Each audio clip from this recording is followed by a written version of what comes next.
ಹಾವೇರಿ ಜಿಲ್ಲಾ ಹನಗಲ ತಾಲೂಕ ಕತ್ರಿಕೊಪ್ಪ ಊರ. ಆ ಊರಾಗ ಹುಟ್ಟಿ ಬಂದು ಜನಪದ ಸೂರ. ತಂದೆ ರಾಯಪ್ಪ ತಾಯಿ ಎಕ್ಕವನ ಮುದ್ದಿನ ಪುತ್ರ.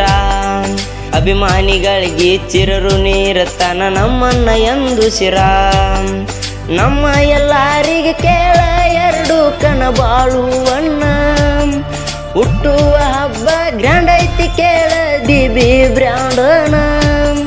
ನೂರಾರು ಕಾಲ ಸುಖವಾಗಿ ಬಾಳು ಜನಪದ ಹುಲಿ ನೀನ ನಮ್ಮ ಬಾಳುವಣ್ಣ. ಹುಟ್ಟು ಹಬ್ಬದ ಆರ್ಥಿಕ ಸುಬಾಸಿ ಬೆಳಗುಂದಿ ಬಾಳುವಣ್ಣ. ನಿನ್ನ ಮ್ಯಾಗ ಐತಿ ಕೇಳ ಕನ್ನಡಿಗರ ಅಭಿಮಾನ.